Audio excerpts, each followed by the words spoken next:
there's a bit of an eye roll going on with a lot of people because we've been through this so many times with Donald Trump, and the whole idea of taco came up again. So nobody was surprised when he came out and denied the earlier reports that he was ready to fire the president, perhaps as early, fire the Fed chair, perhaps as early as today. But the general feeling has been, and we talked about this a lot at dinner last night, that the president won't do it because it doesn't get him very far.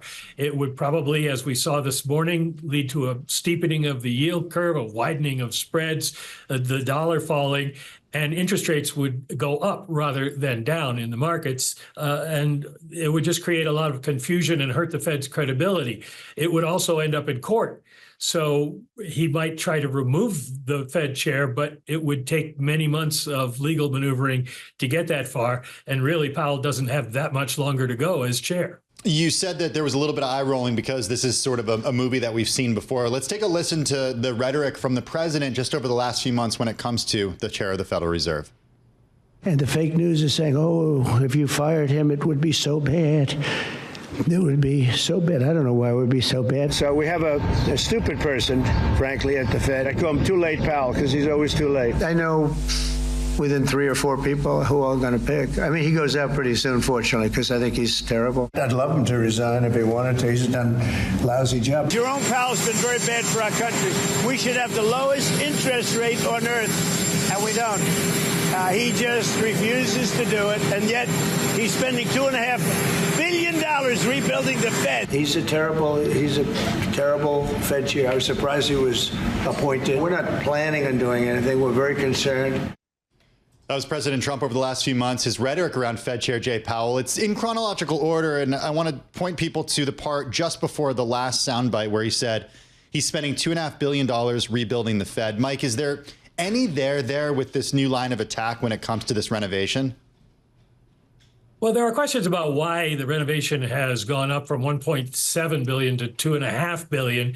And I suppose those are things that could be investigated, and Powell has asked the Fed's Inspector General to look into it. The Fed's response so far has been that these plans were approved in 2021, and obviously right after that we had a big inflation, and so the costs of everything have gone up.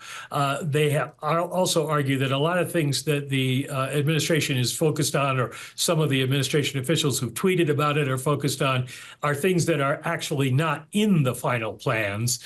And so it doesn't appear that there's a lot there. Is it enough for cause to fire a Fed governor? That would be up for the courts to decide. And as I said, that would take some time. So I don't know that that's a big deal. In that string of Trump quotes, I would also point to the one where Trump said, "I was surprised he was appointed." Well, Trump appointed him as chair.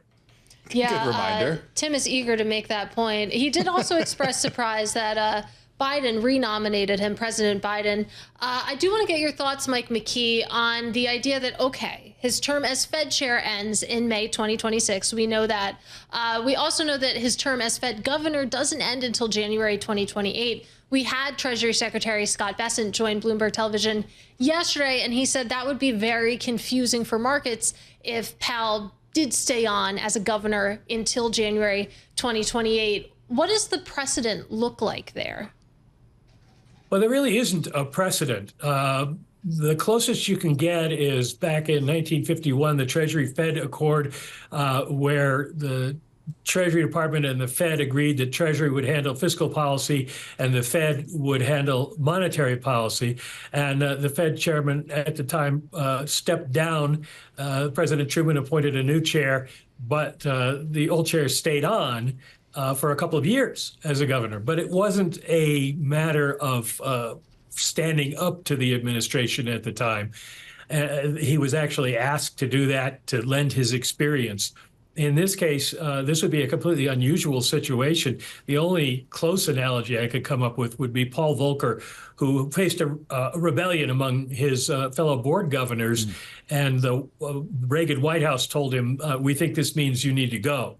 and he did resign, but it was a kind of different situation than we have right now. So this would be, as Scott Besson said, a completely confusing mess for the markets, particularly if the president appointed someone he's seen as a toady to him that would just try to lower interest rates regardless of economic conditions. The next thing that would happen would be Governor Powell would offer a speech and it would get massive coverage, and the markets would be torn between which ones to believe. It's also, and this is important, Tim and Katie, to realize that the Open Market Committee that sets interest rates selects its own chairman of that committee, and it doesn't have to be the Fed board chairman. So the president could appoint Kevin Hassett as the Fed board chair, and the Open Market Committee could just keep Jay Powell as its chair. And so interest rates wouldn't be any different than they are right now.